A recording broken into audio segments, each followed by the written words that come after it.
তো দেখেন এখানে বললাম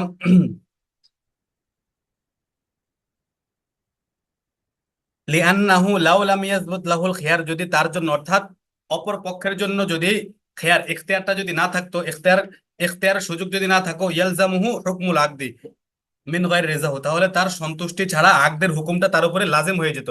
অর্থাৎ সে যদি ক্রেতা হয় তাহলে তার উপর মালিকানা সাব্যস্ত হয়ে যাবে, আর যদি সে যদি বিক্রেতা হয় তাহলে তার অনিচ্ছা সত্ত্বেও কি করতে হবে, তাকে তার মূল মালিকানার বস্তুটা তাকে ফেরত দিতে হবে।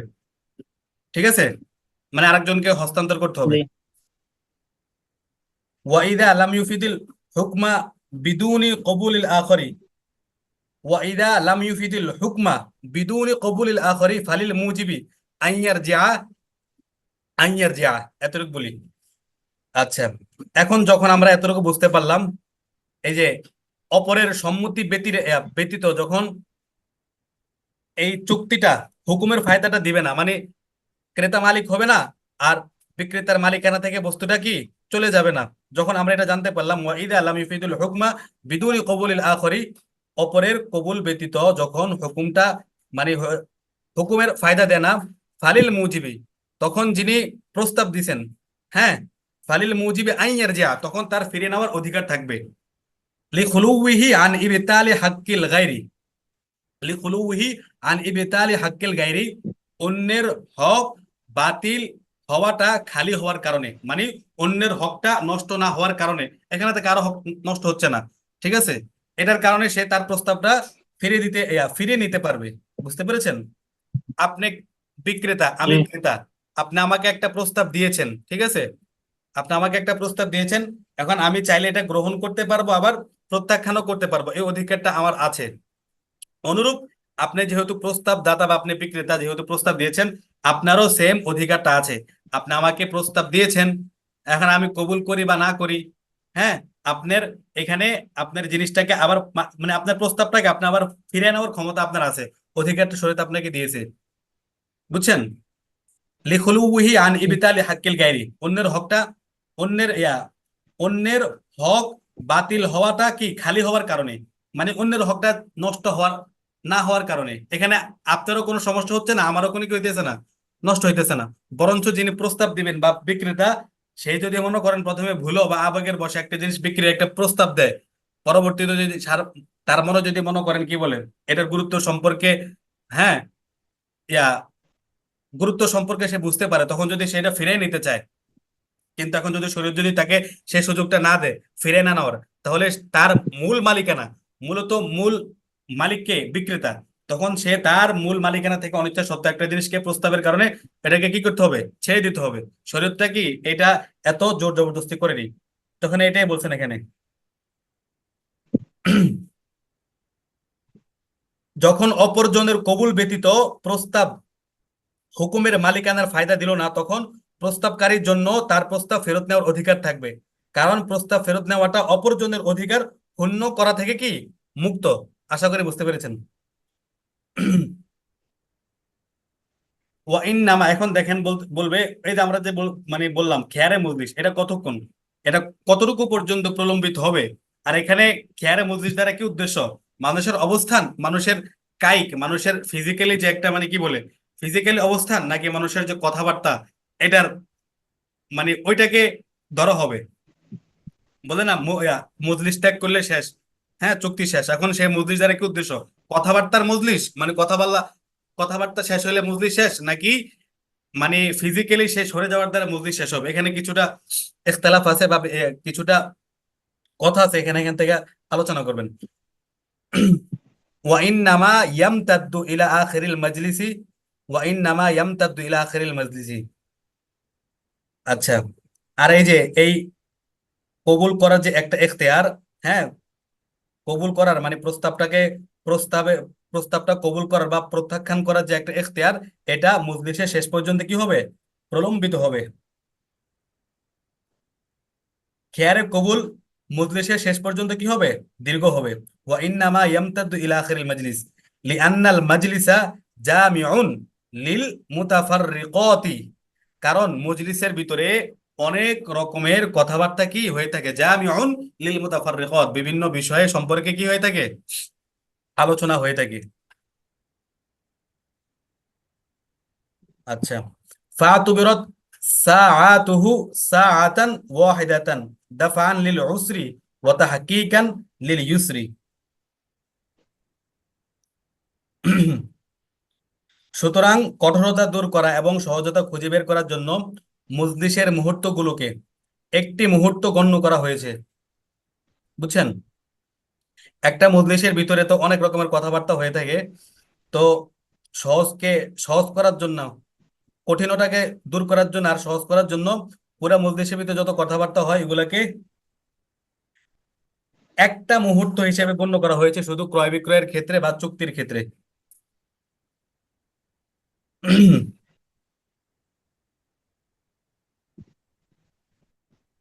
দেখেন এখানে আমি বলি আবার, ইন্নামা ইয়ামতাদু ইলা আখিরিল মাজলিস, এই এবারতে হেদায়া গ্রন্থকার রহমতুল্লাহ আলাইহি একটি প্রশ্নের উত্তর দিয়েছেন। প্রশ্নটা আগে শুনি না। প্রশ্নটি হলো, প্রস্তাবের পর প্রস্তাব গ্রহণ বা প্রত্যাখ্যানের এখতিয়ারকে মজলিসের সাথে কেন সীমাবদ্ধ করা হয়েছে? প্রস্তাবের পর প্রস্তাব গ্রহণ বা প্রত্যাখ্যানের এখতিয়ার বা যে সুযোগ, ওইটাকে মজলিসের সাথে কেন সীমাবদ্ধ করা হয়েছে? আর এখতিয়ার মজলিসের শেষ পর্যন্ত কেন বলবৎ থাকবে, কেন কার্যকর থাকবে? বুঝছেন? প্রস্তাব গ্রহণ করা বা প্রত্যাখ্যানের বিষয়টাকে মজলিসের সাথে কেন সীমাবদ্ধ করা হয়েছে? আর এই মজলিসের শেষ পর্যন্ত কেন সেই মানে প্রস্তাবটাকে কবুল করা বা না করার বিষয়টা কেন মজলিসের শেষ পর্যন্ত বলবৎ থাকবে? এটা একটা প্রশ্ন। উত্তর হলো, ইজাবের পর কবুলের তিনটি সিরত হতে পারে। ইজাব মানে প্রস্তাবের পর, ইজাব মানে কি প্রস্তাব, প্রস্তাবের পর কবুল, কবুলের তিনটা সুরত হতে পারে। নাম্বার এক, ইজাবের সাথে সাথে কবুল করা আবশ্যক। ইজাবের সাথে সাথে কি কবুল করা আবশ্যক, তা না হলে ইজাব বাতিল হয়ে যাবে। একজন আপনাকে একটা প্রস্তাব দিছে, প্রস্তাব দেওয়ার সাথে সাথে আপনি সাথে সাথে এটাকে গ্রহণ করছেন, কবুল করছেন, আর আপনি যদি চুপচাপ থাকেন তাহলে কি অটোমেটিকলি আপনার ওই যে ইজাবটা, প্রস্তাবটা বাতিল হয়ে যাবে। এটা হচ্ছে একটা সুরত। নাম্বার দুই, মজলিসের সাথে কবুল করার বিষয়টি সম্পর্কযুক্ত হবে না। মজলিসের সাথে কবুল করার বিষয়টি সম্পর্কযুক্ত হবে না। মজলিস শেষ হওয়ার আগে কবুল করুক বা পরে করুক, উভয় অবস্থায় ক্রয় বিক্রয়ের চুক্তি সম্পন্ন হবে। আপনাকে একটা, এক বৈঠকে আপনাকে একটা জিনিস প্রস্তাব দিছে, এখন এটা আপনি মজলিসের বাইরেও করতে পারেন, মজলিসও করতে পারেন। শুধু মজলিসের মজলিসের সাথে সম্পৃক্ত থাকবে এমন না। এটা হচ্ছে একটা সুরত বা একটা মত। উভয় অবস্থায় অর্থাৎ মজলিসের বাইরে এবং কি মজলিস উভয় অবস্থায় ক্রয় বিক্রয়ের চুক্তিটা সম্পূর্ণ হবে যদি এরকম হয়ে থাকে। নাম্বার তিন, প্রস্তাবের পর মজলিসের শেষ পর্যন্ত কবুল করার এখতিয়ার থাকে। প্রস্তাব দিলে আপনি যতক্ষণ ওই মজলিসে আছেন বা ওই বৈঠকে আছেন, ওটা শেষ পর্যন্ত আপনার কি থাকবে, এখতিয়ার থাকবে। এখানে তিনটা জিনিস জানতে পারলাম আমরা, হয়তো সাথে সাথে, নয়তো বৈঠকের পরে বা বৈঠকে। তিন নম্বরে মজলিসের শেষ পর্যন্ত এখতিয়ার আছে। তো ইজাব যদি বিক্রেতার পক্ষ থেকে হয়, ইজাবটা যদি বিক্রেতার পক্ষ থেকে হয়, প্রথম শুরুতে ক্রেতার সমস্যা হবে। ইজাবটা যদি বিক্রেতা দেয়, হ্যাঁ, প্রথম শুরুতে ক্রেতার তাহলে কি হবে, সমস্যা হবে। কারণ তখন চিন্তা ভাবনার সুযোগ থাকবে না, চিন্তা ভাবনা ছাড়াই তাকে কবুল করতে হবে। বুঝছেন? কারণ যেহেতু ইজাবের সাথে সাথে কবুল করা আবশ্যক, তা না হলে ইজাবটা কি হয়ে যাবে, বাতিল হয়ে দেব। বুঝছেন? আপনি আমাকে একটা জিনিসের প্রস্তাব করছেন, এখন আমি যদি কিছু না বলে চুপচাপ থাকি, কবুল না করি, তাহলে এর মানে কি, আমি যেহেতু কিছু বলতেছেন আপনি এখন আরেকজনের কাছে চলে দেবেন, আরেক কাস্টমারের কাছে, মানে এটা মানে কি সাথে সাথে বাতিল হয়ে গেছে। আর এটার কারণে আমার ক্রেতা হিসেবে আমার কি ক্ষতি, এখানে এটা বলতেছে। কারণ তখন চিন্তা ভাবনা করার কোনো সুযোগ থাকবে না। আর চিন্তা ভাবনা করতে গেলে ওই জিনিসটা কি হাতছাড়া হয়ে যাবে, অর্থাৎ এখানে ক্রেতার সমস্যাটা এখানে বিদ্যমান। তারা যদি সাথে সাথে করতে চায় তখন চিন্তা ভাবনা ছাড়াই করতে হবে। দ্বিতীয় স্রোত, বিক্রেতার সমস্যা হবে। দ্বিতীয় স্রোতটা আমরা কি পড়ছি, মজলিসের সাথে কবুল করা বিষয়টি সম্পর্কযুক্ত হবে না। অর্থাৎ মজলিস শেষ হওয়ার আগে কবুল করুক বা পরে করুক, ওই অবস্থায় তার চুক্তিটা সম্পূর্ণ হবে। তো এই সুরেতে বিক্রেতার সমস্যা হবে, কারণ তখন তাকে মজলিসের পরও দীর্ঘ সময় ক্রয় বিক্রয় চুক্তি সম্পূর্ণ হওয়ার জন্য অপেক্ষা করতে হতে পারে। বুঝছেন?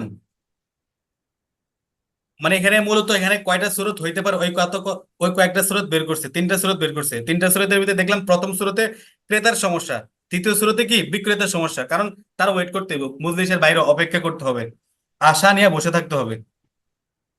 আর তৃতীয় সুরতটা হলো প্রস্তাবের পর মজলিসের শেষ পর্যন্ত কবুল করার এখতিয়ার থাকবে। প্রস্তাব দিছেন, এখন আপনি আপনি প্রস্তাব দিয়েছেন, আপনার দোকানে এখনো আপনি আছেন, বা আপনি যেখানে বসে প্রস্তাব দিয়েছেন আপনি এখানে বসা আছেন, ওই বৈঠকে আপনি এখনো সমাসীন, তো ওই বৈঠকের শেষ পর্যন্ত এখতিয়ার থাকবে। তো তৃতীয় সুরত এটা, এই তৃতীয় সুরতে ক্রেতা বিক্রেতা উভয়ের জন্যই সুবিধা। তৃতীয় সুরতটা কি? ক্রেতা বিক্রেতা উভয়ের জন্য সুবিধা, যেটা মজলিসের শেষ পর্যন্ত থাকবে এখতিয়ারটা। কিভাবে? কারণ ক্রেতা মজলিসের ভিতর থেকে চিন্তা ভাবনার সুযোগ পাবে, আর বিক্রেতার মজলিসের পরে অপেক্ষা করতে হবে না। আর মজলিস একাধিক বিষয়কে সমন্বিত করে, যেটা বললাম জামিউন লিল মুতাফাররিকাত, হ্যাঁ। আর মজলিসটা কি একাধিক বিষয়কে সমন্বিত করে। তাই তো কোনো ব্যক্তি যদি এক মজলিসে তেলাওয়াতকে তেলাওয়াতে সেজদাকে বারবার পড়ে, তাহলে সেজদা একটি ওয়াজিব হয়। ক্রেতা বিক্রেতা উভয়ের সুবিধার জন্য এবং উভয় থেকে কষ্ট লাঘব করার জন্য মজলিসের মুহূর্তগুলোকে একটি মুহূর্ত গণ্য করা হয়েছে। সুতরাং মজলিসের শেষ মুহূর্তে কবুল করা আর ইজাবের সাথে সাথে সুতরাং মজলিসের শেষ মুহূর্তে কবুল করা আর ইজাবের সাথে সাথে কবুল করা একই কথা। তাই খেয়ারে কবুল মজলিসের শেষ পর্যন্ত বাকি থাকবে। কথাটা বুঝতে পারছেন? অর্থাৎ এখানে তো মূলত মানে জি, এখানে, শুনতে পাচ্ছি। হ্যাঁ, বুঝতে পেরেছেন আব্দুল মান্নান ভাই? বলেন, সমস্যা নেই। জি, জি, জি। মানে এখানে মাস্টার কয়টা সুরত হইতে পারে, ওই সুরত গুলো এখানে বলছেন, তিনটা সুরত। তিনটা সুরতের ভিতরে প্রথম দুইটাতে সমস্যা, 3 নম্বর সুরতে ক্রেতারও সমস্যা নাই, বিক্রেতারও সমস্যা নাই, দোনোজনই কি দোনোজনের জন্য সুবিধা। বুঝছেন? আর এই একটা মজলিসে তো অনেক কিছু হয়ে থাকে, সবগুলোকে জি, মানে একটা চুক্তি হিসাবে বা এক এক বলে গণ্য করা হবে। যেমন উদাহরণ দিছি কি, যেমন একটা মজলিসে যদি কেউ বসে যদি 10-20টা, হ্যাঁ, 14টা কোরআনের সেজদার আয়াত পড়ে, তার উপর তাহলে কি একটা সেজদায় ওয়াজিব হইব। একটা সেজদার আয়াত যদি 10-15 বার পড়ে, তাহলে তার উপরে একটা সেজদায় ওয়াজিব হবে। তো এরকম এখানেও অনেক কথাবার্তা বললেও এখানে একটা সবগুলোকে একই হিসেবে গণ্য করা হবে।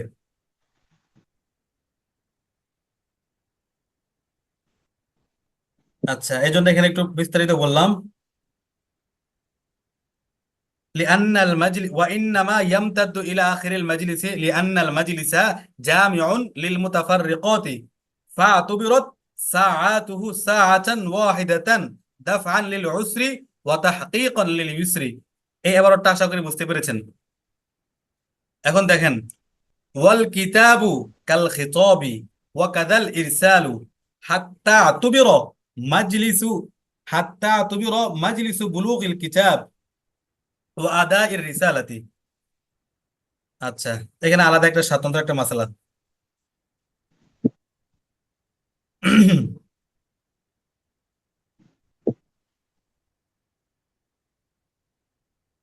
তো হেদায়া গ্রন্থকার রহমতুল্লাহ বলেন, অনুপস্থিত ব্যক্তির, এখানে বুঝছেন এই যে আগেরটার মতোই, আগে তো আমরা ছিলাম ফিজিক্যালি ক্রেতা উপস্থিত, অর্থাৎ ইজাব দাতাও উপস্থিত, কবুল কারনেওয়ালা ব্যক্তি উপস্থিত, তখন তারা ছিল সবাই কি ফেস টু ফেস, মুখোমুখি। কিন্তু এখন আপনি গায়েব, ঠিক আছে, আপনি অন্যের মাধ্যমে, পত্রের মাধ্যমে অথবা পত্র বাহকের মাধ্যমে আপনি কোনো, হ্যাঁ, চুক্তি সম্পন্ন করতে চাইতেছেন, তখন কি করণীয়?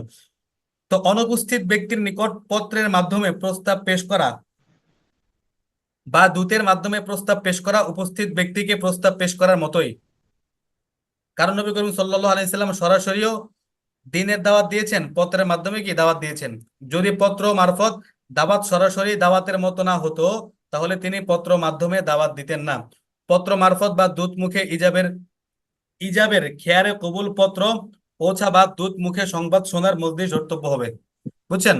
পত্র মারফত পত্র মারফত বা দূত মুখে ইজাবে ইজাবের খেয়ারে কবুলের পত্র ইজাবের খেয়ালে কবুলের পত্র পৌঁছা বা দূত মুখে সংবাদ শোনার মজলিস ধর্তব্য হবে।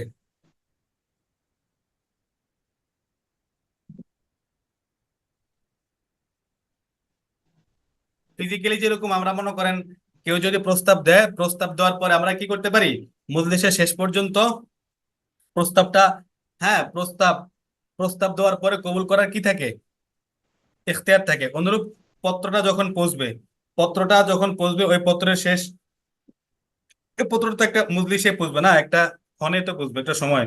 তো ওই পত্র যদি কোনো বাহকের মাধ্যমে আসে, ওই বাহকের থাকা পর্যন্ত, এই বাহক যতক্ষণ থাকবে, হ্যাঁ, তখন ওই মজলিসের শেষ পর্যন্ত সেম সুযোগ সুবিধাটা থাকবে, এখতিয়ার করার সেই সুযোগটা থাকবে।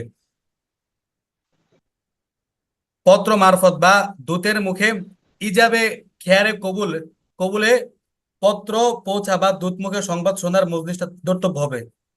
দেখেন এখন পত্র মাধ্যমে ইজাবের ধরনটা কেমন হতে পারে, একটু ধরনটা বলি তাহলে আরো সহজ হবে।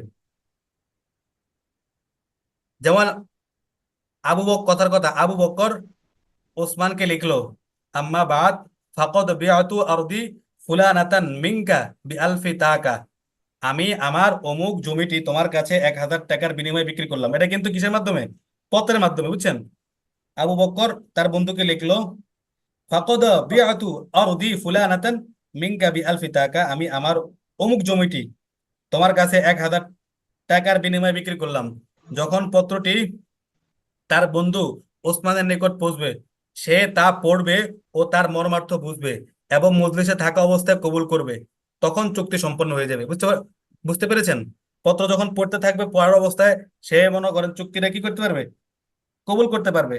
আবার পত্রটা হাতে নিয়ে অনেকক্ষণ একটু ভাবে না জি। মানুষে, এটা কি কবুল করা যায় কিনা, হ্যাঁ। মানে পত্রটা হাতে, মানে তখন তার মজলিসটা মজলিসটা কিন্তু একটাই, যদিও ওই মজলিসের ভিতরে আরো প্রাসঙ্গিক অন্যান্য কথাবার্তা হয়, তবু কি ওই পত্রটা যখন পৌঁছবে, ওই পত্রটা যখন তার হাতে থাকবে, সে যখন এটা নিয়ে চিন্তা ফিকির করতে থাকবে এটা করা যায় কিনা, হ্যাঁ, ওইটাও মজলিসের শেষ পর্যন্ত ধর্তব্য হবে। জামিউল লিল মুতাফাররিকাত, এই উসুলের ভিত্তিতে। আচ্ছা, এটা হচ্ছে কি পত্রের মাধ্যমে একটা সূরতে মাসালা বললাম। অনুরূপ দূতের মাধ্যমে, দূতের সূরতটা কেমন হইতে পারে? যেমন একজনের নাম হলো, আচ্ছা, আবু বকর ওসমান, আবু বকর খলিলকে বলল,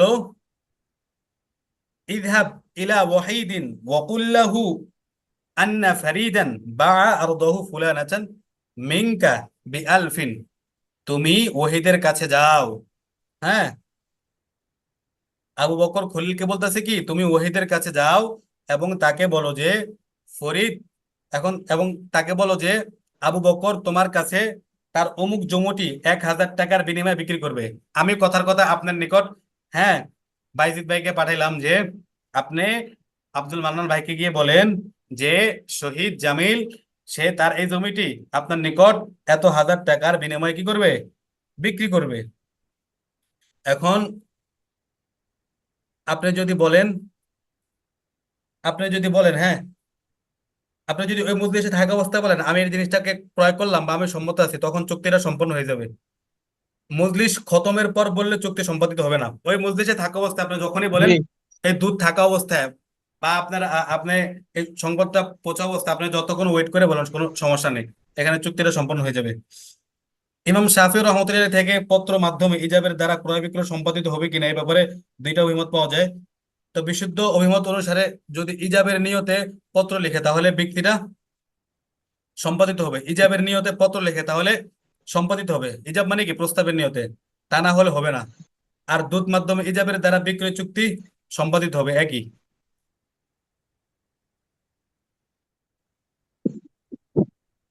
একটা মাসালা এখানে, দূতের মাধ্যমে দূতের মাধ্যমে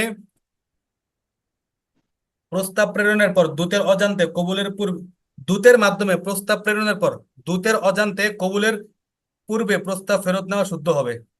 দূতের মাধ্যমে আমি একটা প্রস্তাব পাঠাইছি, এখন দূতের অজান্তে যদি কবুলের পূর্বে প্রস্তাবটা ফেরত নেওয়া হয়, এটা শুদ্ধ হইবে, বুঝছেন?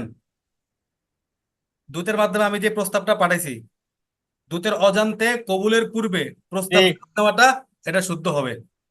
আচ্ছা, অনুরূপ ভাবে পত্র মারফত প্রস্তাব পাঠানোর পর কবুলের পূর্বে প্রস্তাব ফেরত নেওয়াটা কি হবে, শুদ্ধ হবে। একই যে, মানে যে প্রস্তাবটা পাঠাইছে সে এখন এটা কবুলের পূর্বে সে তার এটা গ্রহণ করতে পারবে, তার জিনিসটা সে ফিরে নিতে পারবে, যেরকম আমরা একটু আগে পড়েছি।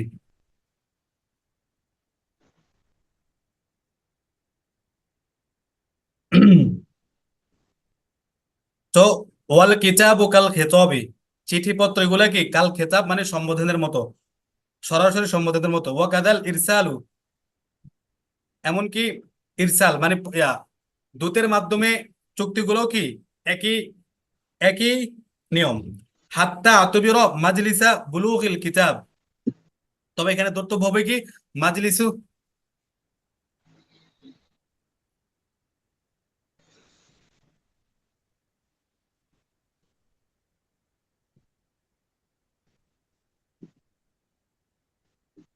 এখানে হাত্তা অতবির মাজলিসু বুলুগিল কিতাব, চিঠি পৌঁছার মজলিসটা এখানে কি হবে, ধর্তব্য হবে। ও আদায় রিসালাতি, এবং ওই চিঠিটা ও আদায় রিসালাতি, এবং ওই যে পত্রের বাহকের মাধ্যমে যে পত্রটা পাঠাইছে ওনার থাকাটা এখানে ধর্তব্য হবে। দূতের মাধ্যমে বলতে মানে দূতের মাধ্যমে এটা ব্যক্ত করাটা তখন কি হবে, ধর্তব্য হবে। আদা বলতে দূত এসে কি করবে, এটা জিনিসটাকে ব্যক্ত করবে। লাইসা লাহু আইয়াক বালা ফি, আচ্ছা এখানে আলাদা মাসালা এখন। ওয়ালাইসা লাহু আইয়াক বালা ফি বাদিল মাবিআই ওয়ালা আইয়াক বালাল মুশতারা বিবাদিস সামানি লিআদামি রিজাইল আখরি বিতাফাররুকি সফকাতি ইল্লা ইদা বায়্যানা সামানা কুল্লি ওয়াহিদিন লিআন্নাহু সাফকাতুন মানান। এখানে বলতেছেন পণ্যের কতকের মাঝে বা ক্রিয়দংশের মাঝে প্রস্তাব গ্রহণ করাটা কি হবে না, জায়েজ হবে না। ওয়ালা আইয়াকবালাল মুশতারা বিবাদিস সামানি, অনুরূপ ওয়ালা আইয়াকবালাল মুশতারা বিবাদিস সামানি, হ্যাঁ, চুক্তিকৃত যে মূল্যটা আছে ওই মূল্যের অংশ বিশেষের উপরও প্রস্তাব গ্রহণ করাটা জায়েজ হবে না। আবার বলি, যে ব্যক্তি কবুল করছে, প্রস্তাবটা কবুল করছে, ওই কবুলকারীর জন্য প্রস্তাবিত পণ্যের কিছু অংশে প্রস্তাব করাটা বৈধ হবে না। এবং প্রস্তাবিত মূল্যের যে মূল্যটা আপনি মানে কি বলে প্রস্তাব হয়ে গেছে, হ্যাঁ 500 টাকা মনে করেন প্রস্তাব দিয়েছেন, তো এই প্রস্তাবিত মূল্যের কিছু অংশের বিনিময় বিক্রয় পণ্য কবুল করাও বৈধ হবে না। বুঝতে পেরেছেন? একটা হলো আপনি মনে করেন মূল্যের কিছু অংশ আপনি নেবেন, আবার আরেকটা হলো আপনি যে পণ্যটা কিনতে চাচ্ছেন ওই পণ্যের কিছু অংশটা কি আপনি নিতে চাচ্ছেন, ওইটা কি দোনোটাই কবুল হবে না, মানে একটা একটার বিপরীত। লিআদামি রেজা ইল আখরি, অন্যের সন্তুষ্টি না থাকার কারণে। বিতাফার রকি সফকাতি, উভয়টা বিতাফার রকি সফকা, সফকাতুন শব্দের অর্থ হলো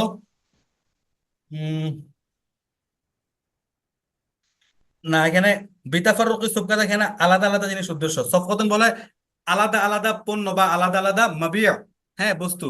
বিতাফাররুকি সফকাতার উদ্দেশ্য এখানে যদি, হ্যাঁ যদি জিনিসটা আলাদা আলাদা হয়, যেমন একটা মাছ, একটা মাছের ভিতরে আপনি মনে করেন তার লেজ কিনতে পারবেন না বা তার মাথাটা কি কিনতে পারবেন না, এটা কি হবে না, জায়েজ হবে না। বুঝতে পেরেছেন? তো যদি মাছটাকে যদি মনে করেন ভাগ ভাগ করে বিক্রি করে, কয়েক পিস করে, বিতাফাররুকি সফকা, যদি আলাদা আলাদা করা হয় তাহলে এটা কি ভিন্ন বিষয়। তো ইল্লা ইদা বায়্যানা সামানা কুল্লি ওয়াহিদিন লিআন্নাহু সাফাকাতুন মানান।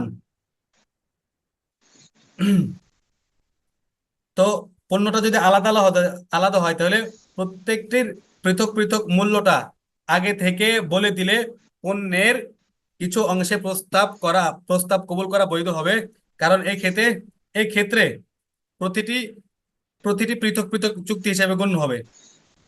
বিতাফার রকি সফকাতি, যদি আলাদা আলাদা হয় তাহলে ঠিক আছে, ভিন্ন কথা। ইল্লা ইদা বাইয়ানা সামানা কুল্লি ওয়াহিদিন লিআন্নাহু সাফাকাতুন মানান, তবে তখন ওই যে প্রত্যেক বস্তুর বা প্রত্যেক পণ্যের আলাদা আলাদাটা কি মূল্যকে নির্ধারণ করে দিতে হবে। যেমন একটা মাছকে আপনি 5 ভাগে ভাগ করছেন, এটার দাম এত টাকা, 5 টাকা, এটার দাম 10 টাকা, এভাবে আলাদা আলাদা থাকলে এটা কি ভিন্ন কথা।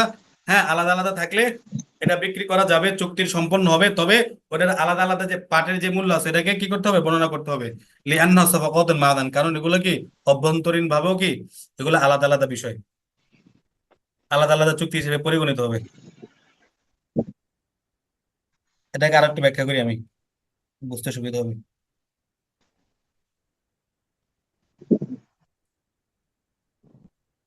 বুঝতে পারছেন নাকি আর একটু ব্যাখ্যা করবো?